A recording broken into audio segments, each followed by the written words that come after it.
Assalamualaikum warahmatullahi wabarakatuh. Di sini saya akan mempresentasikan materi tentang mengelola konflik dalam kepemimpinan, teknik penyelesaian yang efektif.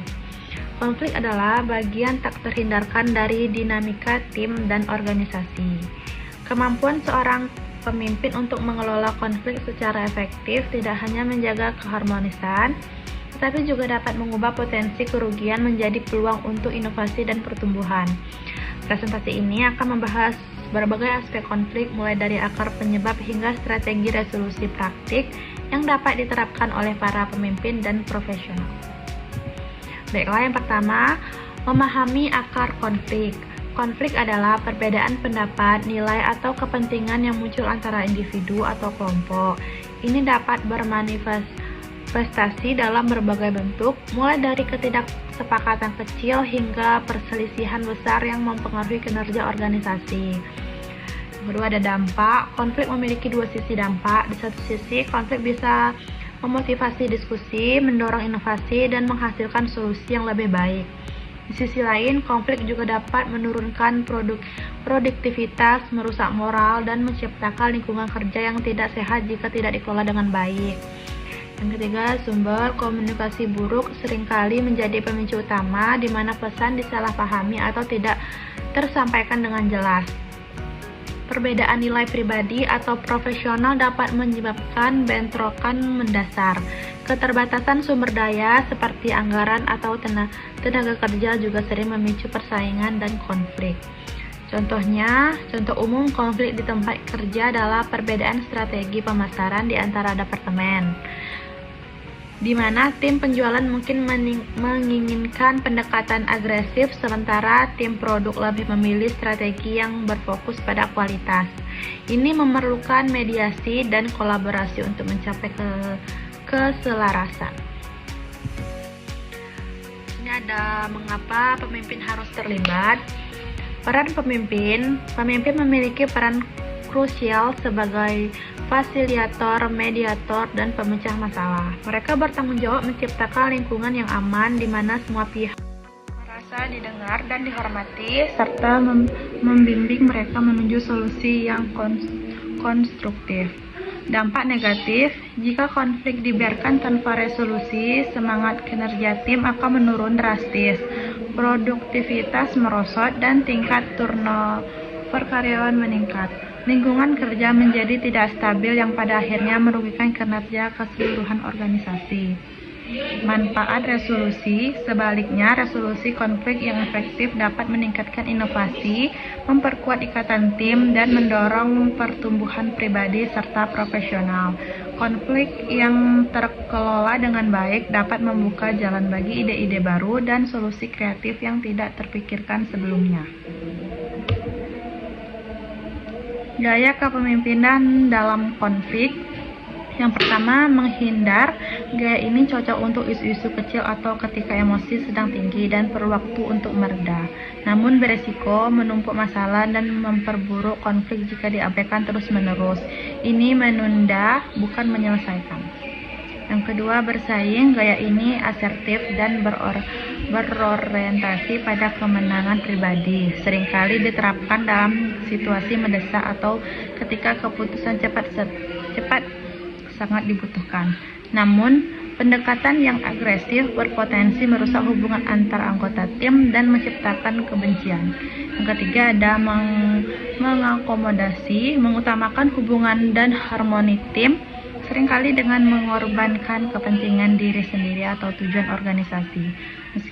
Meskipun mempertahankan kedamaian, gaya ini bisa merugikan dalam jangka panjang jika masalah inti tidak pernah diselesaikan. Yang terakhir ada berkolaborasi. Gaya kolaborasi adalah pendekatan ideal yang mencari solusi win-win melalui diskusi terbuka dan saling pengertian. Ini membutuhkan waktu dan keterbukaan dari semua pihak, tetapi hasilnya adalah solusi yang berkelanjutan dan memuaskan semua orang. Teknik praktik penyelesaian konflik.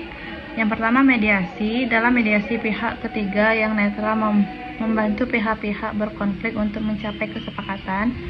Mediator tidak membuat keputusan, melainkan memfasilitasi komunikasi dan membantu menemukan solusi yang dapat diterima bersama. Yang kedua, arbitrasi. Arbitrasi melibatkan pihak ketiga netral yang mendengarkan argumen dari semua pihak dan kemudian memberikan keputusan yang mengikat. Ini sering digunakan ketika mediasi atau negosiasi tidak berhasil dan solusi yang tegas diperlukan. Yang ketiga ada negosiasi. Negosiasi melibatkan diskusi langsung antar pihak-pihak yang berkonflik untuk mencapai kesepakatan. Keberhasilan negosiasi bergantung pada kemampuan setiap pihak untuk memahami perspektif yang lain dan menemukan titik temu.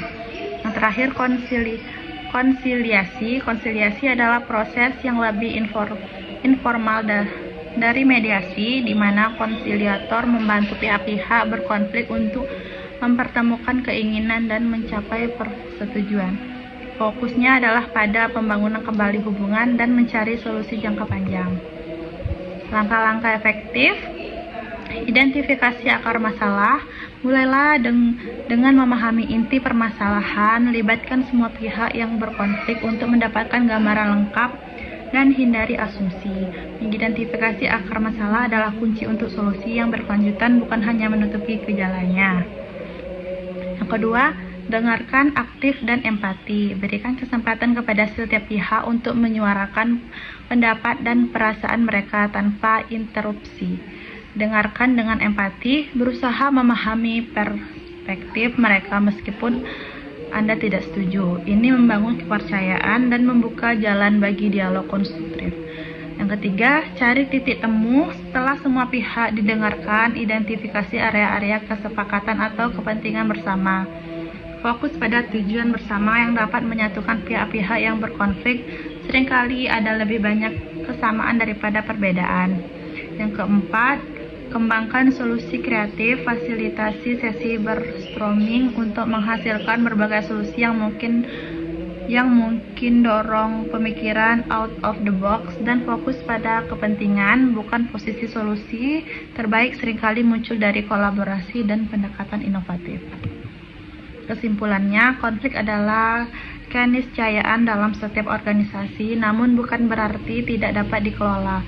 Dengan pendekatan yang tepat, konflik dapat diubah menjadi katalisator positif.